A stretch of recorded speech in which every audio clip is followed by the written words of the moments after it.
It's time for our CTech Plus Hour again, and we are only just getting over the excitement of International Women's Day yesterday.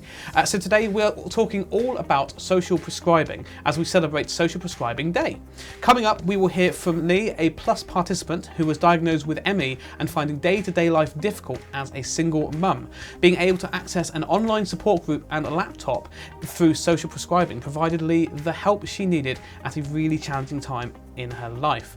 We will also be joined by Scott Wood, a health and wellbeing coach from Plus, who will be telling us all about the benefit of cold water swimming, an activity that social prescribers are now recommending. It is thought that the effectiveness of social prescribing may lead to a reduction in the use of NHS services and help to alleviate the workload of GPs, which has got to be a good thing. So, here to tell us more, we are joined in the studio with Sarah Avenal. Sarah is a health and wellbeing coach with Plus. Welcome, Sarah. Hello, nice to be here. How are you doing? Yes, good, thanks. All good? Obviously, thank you coming in the studio today. Could you tell us a little bit about your role at Plus? Of course. So, my role is as a health and wellbeing coach, and throughout Plus and throughout the country, there are health and wellbeing coaches in different projects, but down here, where I am based, it's with GP surgeries. Right. So we work alongside GP surgeries, like you said there, hopefully to help reduce some of the appointments that people might have. But we work to look at people as a whole. So it's, when I explain to new people I'm working with, we work alongside the GPs, but in a non-medical way. And then we can look at how we can support them. That's really good. So like I said just now, it really can help to take the workload away from GPs to put them on maybe more important matters where someone may not necessarily need, but they may not know, but they may not need to see a GP. Would that be right? Yeah, I'd say so. Fantastic. Now, obviously, this week is all about highlighting social prescribing, which I'm sure some people are still not aware of what it is. I know I wasn't when I first started talking about it. Learned a lot from doing these hours of working with Chaos and working with Plus. Can you tell our viewers, though, what the idea is behind social prescribing and how it works? Yeah, of course. So I think, like I said just now, it's around looking at the person as a whole and understanding what opportunities are available to them in the community, because there's a lot of amazing people out there doing lots of good work and want to help people. But if we don't know that help's out there, then we're not going to go and try and get it. Exactly, yeah. So I think it's not just social. I think sometimes the term social prescribing, people think it would be great to go to groups, but that might not be what everyone's needs are. So it might be practical support around housing, benefits, debt management. There's a lot of employment support through Plus as well. Or it might be the more emotional and mental well-being. So it might be that we run courses or support people getting referred into counselling, which can sometimes be quite a difficult thing to do. Or there is the social and the physical side of it. So lots of different activities that take place that we can let people know about. See, the way I've seen sort of grasped at this over the months that I've been doing this is that you've got your main services, which are great at what they do, but there's a lot of sort of grey areas and in-between areas that just don't get touched, but they're actually just as important. And I feel like this is where social prescribing really comes into its own. Yeah. Things like you said, I feel like the name sometimes could be a little bit misleading. It does deal with that social aspect. There's other things as well, like you said, it may not be what's right for someone. Somebody may shudder in fear even at the word social. Some people may be a day-to-day thing, but it's lovely to see that these options are coming in and being so effective. Yeah, I mean, I know we're really busy, and I'm sure all other people doing the job would agree. So yeah, I think it's doing a lot of good. That's really, really good. Obviously, there are many things in life that can affect our health and well-being. Things such as loneliness and isolation, especially obviously this last couple of years. Yeah. Can you tell us about some of the activities and services that can be accessed via social prescribing that may alleviate some of these common problems that we face? Yeah, of course. There's lots, so you stop me when I've gone for too many. You've got all the time in the world, you go for it. So an example being under the Chaos group. I visited the Chaos farm last week, and even within the Chaos farm, so that offers opportunities for people to learn skills and about like the horticultural side of things, but also they offer a craft group or a group for men or women, and a lot of that is about connecting people. I run a hope course. Oh. So yeah, I'll just talk about that for a second. Please do. Yeah, so it stands for How to Deal with Problems Effectively. Okay. So we bring people together, and the groups are created from people with lived experience. So although we cover things like stress management, mindfulness, and offer tools and techniques for people, actually it's about bringing people together and they support each other, and then we're just there facilitating that and watching that space grow. For example, courses can be run for people with long-term health conditions, or I think there was a course run elsewhere in the county for long COVID sufferers. But again, groups can be created for different people and for different reasons. So that's something that social prescribing, especially down here, is doing a lot of. Brilliant. You mentioned isolation in the Yes. past couple of years. So befriending is a huge thing we're supporting at the moment. So different services across the country, it will be different, but we can refer people to have a befriender. So sometimes that will be just someone to give them a call once a week to have a chat, talk about what they've watched on telly, ask them how they are. And because if a lot of people, they're not getting out very much and they don't feel like they have a support network around them, to have someone call you once a week and have a chat is a really big thing. And that's been quite popular recently. On that one, just to interrupt you actually, Yeah, of course. I can't explain how much that is a help as well to family members around that person. If they can't get to them or they can't reach them very well, it's just, it breaks things up and have a different face to talk to as well. They may have family, but sometimes you just need someone else to chat to as well. I know in situations where somebody's being cared for, it helps break things up for the family around that person as well. They get to have a break for 5 minutes. I've had personal experience of that. Okay. You know, I can't explain how much help that is. Like you said, it's just a little call, but it does the world of good, doesn't Yeah, it? that's huge. Amazing. And so we only work with individuals currently, but if we hear about they're being cared for or they are a carer, then again, that's something we can look into to support them with. Amazing. Especially a lot of carers aren't necessarily reaching out for the support that they're entitled to, so we can encourage and support that. Yeah, I mean, if you want to look after someone as well, you've got to be able to look after yourself. You can't look after someone if you're going downhill, you'll burn yourself out. Yeah. I think that's a really good direction. Yeah, and it's really common. I think even with the social prescribing calls or sessions, just having that person listening and that can pick up on those things can be really helpful. Yeah. There's lots more, I think. So the NHS have also started investing in green social prescribing. Oh, okay. Yeah, so Cornwall Wildlife Trust, and again, up and down the country will be different services, but about getting people outside, like the Chaos Farm. There's lots of different ways of getting people outside for different reasons. It may just be to go for a walk or go for that swim that we'll hear more about later. We will be, yeah. But yeah, having people connect with nature is a really big thing at the moment too. I think people underestimate the power of just going outside. Yeah. Like, look at myself. I'm a gamer, I'm a coder, I do streaming, I do this. I don't get out much. So I do have to take some time to go, like, get outside. There's sometimes I can feel it affecting me, and as soon as I'm outside, it just refreshes you, reinvigorates you, and you feel better for it. And I think we underestimate that quite a lot. So it's nice to see that kind of option also been taken in. It all makes perfect sense. If you're taking part in these activities or just meeting up in a group and seeing people, it's going to make you feel better about yourself, healthier. There must be some really great benefits from social prescribing. Do you have any success stories?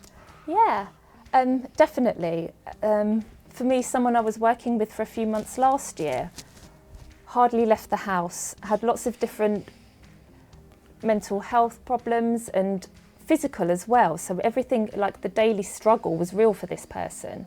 And in lockdown, their cleaner had to stop visiting, and so there was lots of clutter, and that was also causing a lot of stress.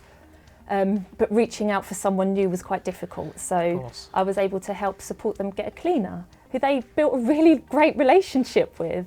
And then from that, the trust was built to then move on to more support around benefits, money management, and some of the other stresses that were coming for that person. I do sometimes feel like these are things that need to be almost being taught at an earlier age. Some of these things like money management, and because it seems to be a big problem that people hit if they haven't taken a course in or something. Because I had to start off doing something I didn't know how to deal with my council tax online way back when I started doing it. I didn't know about my national insurance contributions way back when. I feel like these are things that really, if we started introducing them to people at a younger age, it would be more useful. And it will take the pressure off you guys to help in other areas, but I feel like I'm veering off track here, so I'll try to rein it back in. But yeah, definitely, it's things that they're doing, and sometimes just getting on the phone for some people, isn't it? It's so hard. Yeah.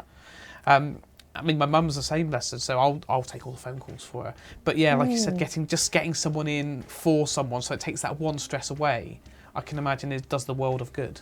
Yeah, and I think then they've got time to think about them away from the stress, and that's a big thing that we try to encourage. It's like, what do they need? What do you need? You're allowed to say what you want and what you'd like, and how can we make some of that happen? Very good. Now, social prescribing, obviously, it's a service. Can it be accessed by anyone of any age? So predominantly at the moment it's over 18s, but I think, again, there's a lot of work by the NHS to expand that offer to children and families and young people, because we can support an individual, and that will have an effect on the people around them, but actually there's a lot more that could be done. So I know down here, for example, the WAVE project are doing a lot of work to expand social prescribing to young people, and I don't have an age limit. Some social prescribers may do, but also Age UK, for example, have some of their own social prescribers to work with people over the age of 65. So it's growing. Over the past few years, it's definitely been growing, and it's continuing. Fantastic. Well, with all obviously the work that's going in, all the success you're having, it's fantastic to see that it's being more and more inclusive. So could you tell us the best way for people to find out about social prescribing within the community? Yeah, I think the best thing would be to call your GP surgery. You don't have to speak to the GP, you can just ask the reception team, and they should be able to guide people on what's going on in the area. And again, people then can ask to be referred without having to go through the GP as well. So they can ask the reception team to book them in, and then we'll give them a call and have a chat about what we might be able to support them with. It's brilliant. At the very least, it's a brilliant way of finding out actually what's going on in your community. Because there's a few times I've thought, I actually want to go out and do some things, but I don't know what there is, what groups there are around. So at the very least, it's a good way of finding that to help you stop getting into these problems later on. Yeah. Really love it. Well, thank you very much for coming in today, Sarah. Lovely chat as always. Hopefully have you coming in again soon. Yeah, thanks. Now, obviously, remember, you can get in touch with us today, like I said earlier, if you need more information about anything you've heard or going to hear today. The usual ways, obviously, the WhatsApp number is 01872 2288 and details are running along the bottom of the screen. Don't forget, get the bill payer's permission. Now, we're going to hear from Leigh Hill, a social prescriber participant who has benefited hugely from this service. Leigh met up with Jan Rooney, a digital health and wellbeing coach from Plus, to explain how social prescribing gave her the help she needed. I'm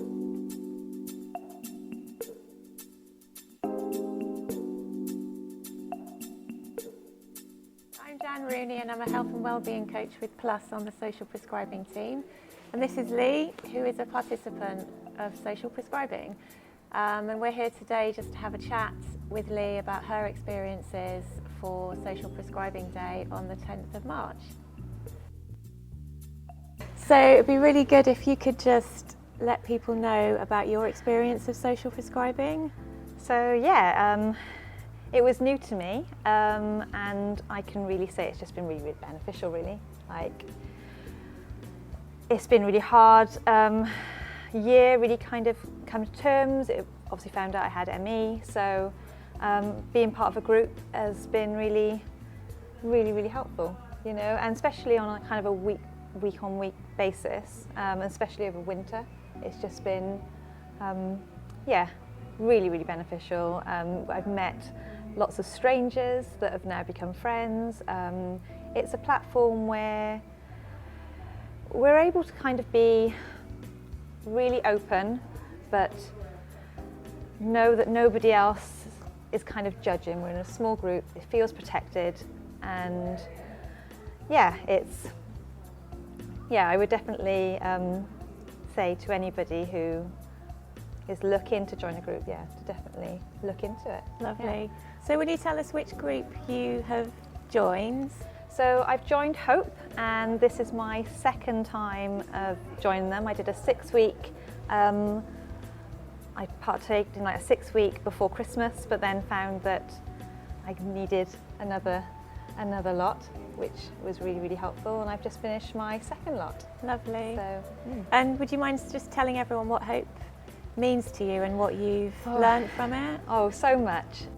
You know, we work through different parts every week, whether it's combating anxiety or worry, or you know, I spend a lot of time at home if I'm having a really hard time. So it's there to help you understand what to do, and I really enjoy like when you take us through the mindfulness, and it's just nice to open up and talk to other people, and yeah.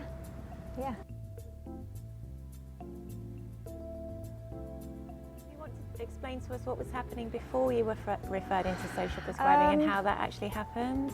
Okay, so at the very beginning there were so many phone calls. I remember it being really quite like overwhelming. I wasn't sure who I was speaking to or what I was doing, but I think my occupational health lady put me in touch with you, or the doctor, I can't remember. It was so much going on at the time, and I was a bit worried about it at first, to be fair, because I'd never Zoomed and I'd never done anything like that before. So, but I realised after the first or second session that actually it was really, really, really needed, and I just couldn't believe how much I lent towards it, really, and how much I missed it when it wasn't there. It's just helped me through what I think would be dark times, really, you know, because it was hard. I found with Emmy it's quite lonely sometimes. It's you know, you have to say no to your friends quite a lot to do things, so you tend to just quieten your life down a bit, your bubble's smaller. So having you guys to speak to every week, if I hadn't seen anybody, was actually what I needed, and it was what I look forward to, and it's what helped me then get through like the next 3 days, and it was just enough to kind of get me through that. So Lovely. yeah.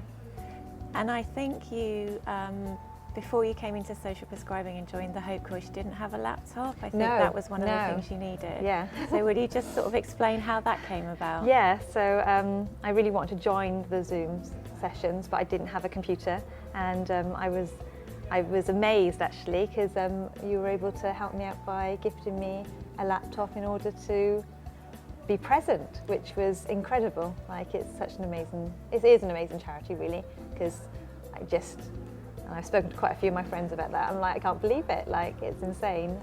So yeah, especially, you know, I'm a single mum, so buying a laptop was just, I couldn't do it. So it was, it's brilliant.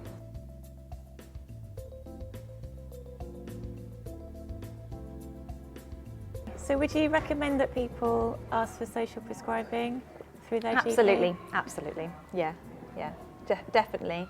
You know, I was really amazed actually after getting diagnosed that there was so much out there.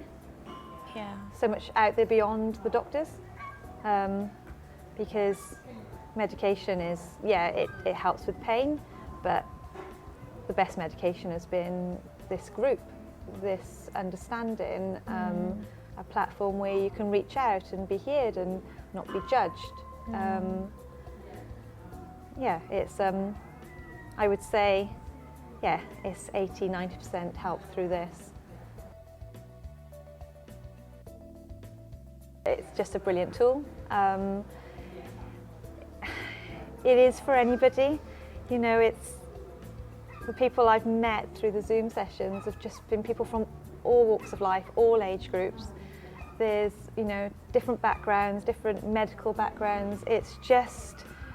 It's a place where you can just be yourself.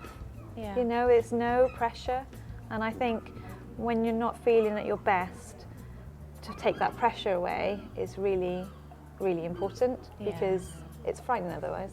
So, yeah, definitely would say it's a good thing.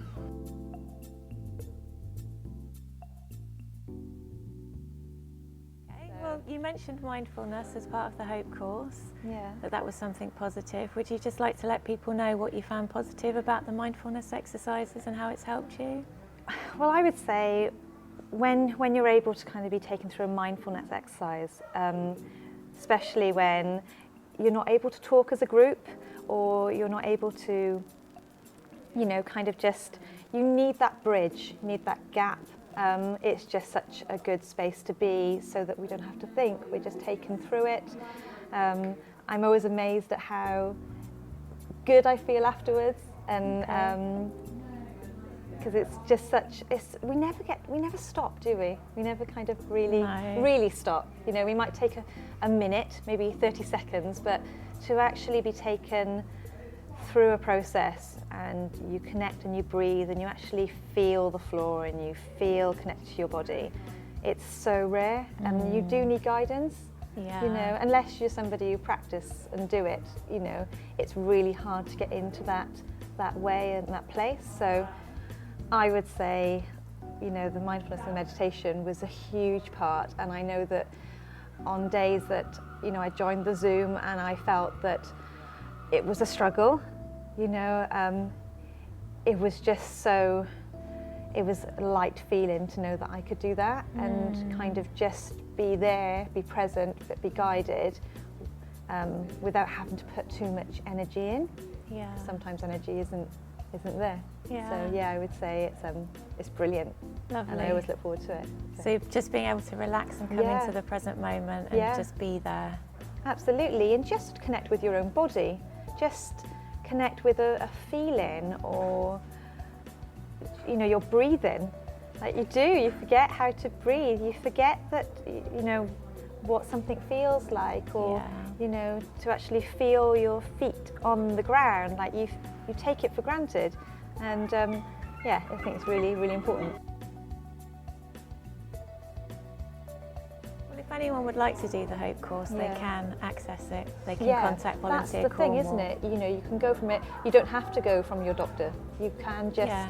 which is incredible. Like, Yeah. that's what's amazing. Normally there's hoops to jump through, isn't there?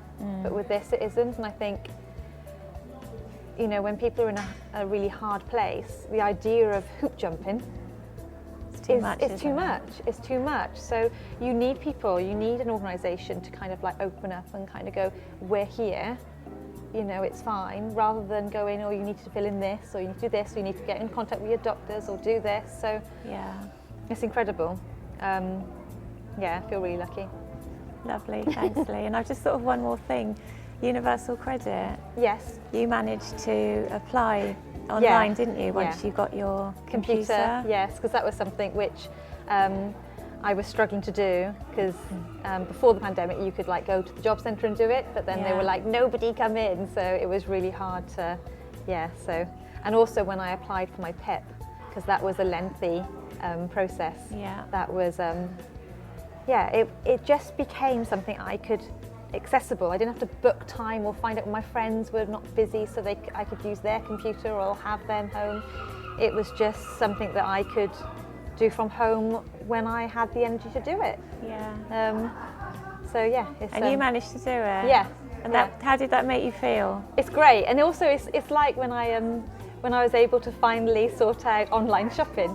You know, Yeah. it's just little things. I'm like, I did it, or last week I was able to apply for free dinners for my son, and it's nice when you actually apply for something and you do it and it's done within like 20 minutes. You're like, wow, you know. So yeah, it's I feel really fortunate that I've got that computer to kind of help me access all these things. It's really boosted your confidence as well, hasn't it? Yeah, because I was a bit worried about computers. Yeah, you were saying you were going to wait till your son got home to show you how to even start using it, and now you can do these things yourself. Although I still turn it off like I'm doing Tai Chi. Like, where's the button? That's okay. But yeah, it's I'm getting there. Brilliant. So no, thank you very much. Thanks, Leigh.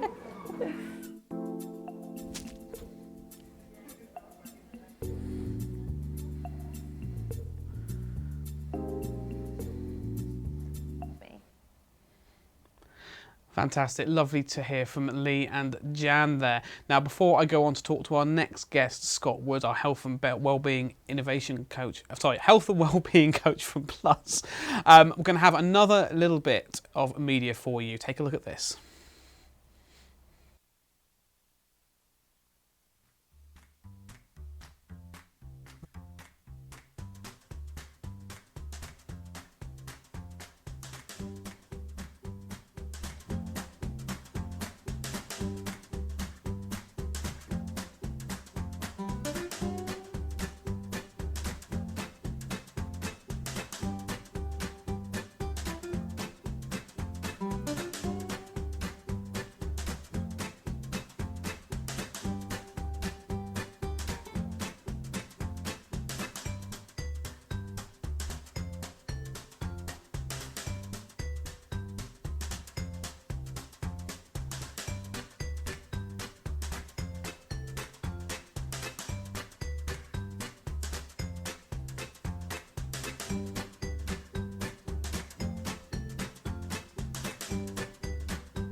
What a lovely range of activities there.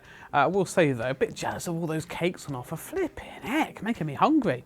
Anyway, I'm now pleased to introduce Scott Wood, a health and wellbeing innovation coach from Plus. Hello, Scott.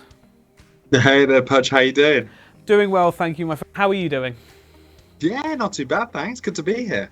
Thank you for coming on the show. Thanks for taking the time to come on. It's lovely to have you. Obviously, you're, as I said, a health and wellbeing coach at Plus. Could you tell us a little bit more about your role? How would you encourage people to use social prescribing services as well? Yeah, that's a great question. So the thing that I'm still waiting to hear from any doctor or any patient is, wow, I love how much time I get with my doctor.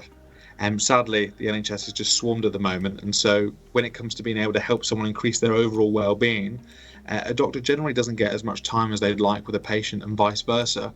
And so my role as a health and wellbeing coach isn't to replace that doctor by any means, but instead to find out more about someone's overall holistic situation. And that could be socially, it could be financially, mentally, physically, and to essentially see what benefits that we can sort of get to together, find out what their goals are, and also more importantly, see what extra resources, organisations or support might be available to help them get there. Fantastic. Obviously, we were talking a little bit about that kind of thing a little bit earlier.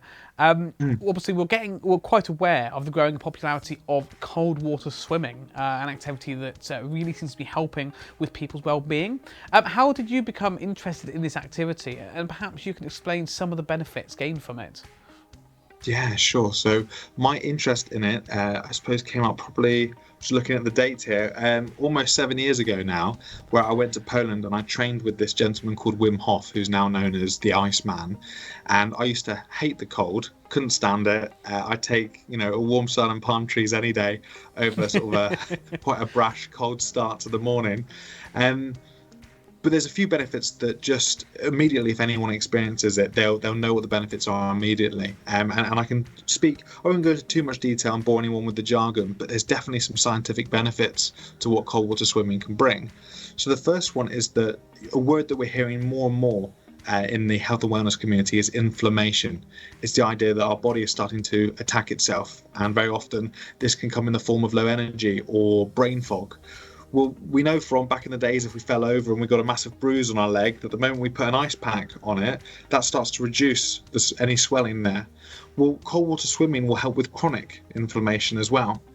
something that seems to be brought up a lot, in fact it was brought up in the interview a moment ago, is that very often people just don't have the energy to do the things that they used to do.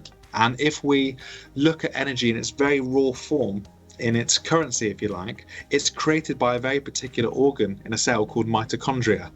Well, the more that we do cold exposure, like cold water swimming, we actually start to create more of these new batteries within our cells. So we actually have access to more energy because of the cold water swimming that we're doing. We're making more batteries, which is absolutely amazing. But because of that reduction of inflammation, we're also starting to release a hormone within our body called noradrenaline, which gives us really lovely levels of focus and vigilance.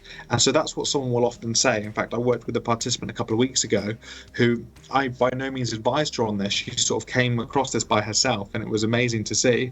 But she would finish her warm showers in the morning with a cold blast. And by doing that, she said that she had so much more energy and vigor and focus throughout the day. And so being able to get those benefits with cold water swimming, as well as it being a fantastic social activity, as it's free, it's something that should be taken advantage of as much as possible.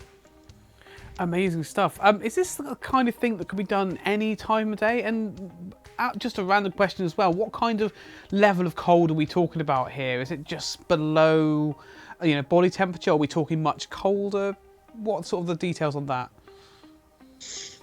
There's all sorts. So generally, the colder the better, but for safety, you only need 2 to 5 minutes of anything around about 7 degrees or lower to get some really quite extraordinary benefits. But you'll see benefits at 13 degrees. So sometimes even with a cold swimming pool, just to give you another benefit there, Pudge, back in the day where Michael Phelps was absolutely destroying all medalists and countries with all his record breaking in the Olympics, and when people started to look at his diet, they found that he was eating, I think it was just over 12,000 calories a day, which is extraordinary. And so they said, well, how is it that he was able to eat so much? And the idea was that if you look at endurance runners and endurance athletes who are just running for far more hours than he was training in a pool, they were only needing to eat around about 5,000 calories a day. And so they found that just by being in slightly cooler water, which is what an Olympic pool is, you're not swimming in cold water by any means, it's just slightly lower than room temperature, it started to put him and anyone else who does this into a fat burning mode. So this is just an incredible way to lose weight. So you get different benefits at different temperatures the lower it goes. But obviously, as another safety warning, we don't need to be in there for more than 2 minutes if it's really cold, sort of 2 or 3 degrees, even 4 degrees, to get some really extraordinary benefits. That's fantastic, and on a little personal note, we'll be trying that one out shortly. Definitely needed. Now, you talked about a safety note there. Obviously, cold water swimming may seem like a dangerous activity to some people. Do you have any advice on how people can take part in this safely? I know you mentioned, obviously, you don't need to be in there for too long. Are social prescribers able to refer to local groups for this activity now? So when it comes to actually referring a participant, that's not something that I would actively do here. When it comes to the idea of putting yourself into cold water, it's always worth being able to speak to a GP first. If someone's had a history of heart-related conditions, any cerebrovascular conditions like strokes, being able to have that conversation with the GP would be a very, very important first step to see if it's something that's viable. Like I said, because of the benefits that we're talking about in regards to the actual cold, you also don't need to go that deep. So when it comes to actually referring someone, I would normally let them know some of the benefits and then give them the option to research further if that was something they were interested in. But I would never make a technical referral on behalf of someone. But going back to the idea of social prescribing, what's lovely about this activity is that it is a social activity. So I would never advise someone, if they're going to go cold sea swimming, to do it alone. They can stay in the shallow end, they can stay with their friends, and make sure that you watch sort of the tide times, make sure that you're doing it when the tide is coming in. And other than that, just have a fantastic time, because it's a wonderful activity. Fantastic. Did you say just a few minutes is all you need really to get the benefits from them? Yes. Yeah, very much. In fact, a lot of people will sometimes go in for just 60 seconds and they'll come out feeling refreshed, focused. Because social prescribing is so linked to mental health, something that a lot of people often experience during mental health isn't even just sort of negative feelings. It can often be a numbness. And so I've seen people firsthand over the years who suffered from depression, don't remember feeling any sort of peak emotions for a while, and they'll go into the cold water and it's just like the circuits get switched on again, and they start to have all these amazing feelings of vitality come back. So yeah, even if it's 60 seconds, you're still going to feel such a wonderful difference. Fantastic. You know what? We've been talking a lot about this between us, between different groups that have come in here to Chaos. I think it's something that I personally really want to get involved with, because it seems to speak to me more. And I think that's a lot of social prescribing in it, isn't it? It's finding what works for the individuals you're talking to. Yeah, absolutely. I could not agree more. It's if it resonates, give it a go, but it's not for everyone. Fair enough. Now, it would seem that society is much more aware of these alternative activities and holistic approaches to health and well-being. We even have celebrities getting in on the action, like you said. We got Wim Hof with it. There's a new BBC series, Freeze the Fear with him. A bit of a legend in the cold water scene, as you said. Do you have any experience of his breathing methods? And if so, what benefits can you get from this? Yes, that's a great question. So when I went to Poland and spent a week with him, we did all sorts of different breathing techniques. And I think one of the best things that the Wim Hof as an individual probably did wasn't even just exploring cold exposure and putting that on the map. It was being able to put breath work on the map. When we talk about things like optimizing our mind and our body and our spirit, we often forget that even the word spirit, if we track it back through its Latin roots, actually means breath. And so as the breath is something that is natural, that we do 27,000 times a day without thinking, and it controls our sympathetic and parasympathetic nervous system, so basically controls whether or not we're in a rest and digest relaxed mode, or whether or not we're in a heightened sense of anxiety. The breath is one of the few things in the body where, even though it happens automatically and controls all these aspects, we can consciously change it in a heartbeat. And that automatically leads us to change the way that we think and act and feel. And so there was all sorts of breathing techniques that he took us through, where just by breathing in and out at a different cadence, at a different rate for different periods of time, people had all sorts of, it was almost like meditation on steroids for a lot of people. Some people ended up releasing all these emotions, and people who had gone through even some quite horrendous traumas in the past ended up feeling completely relieved, as if they'd been able to process it. So it was almost like a form of counselling that happened in 40 minutes versus 5 years. So that could be really extraordinary to be able to witness.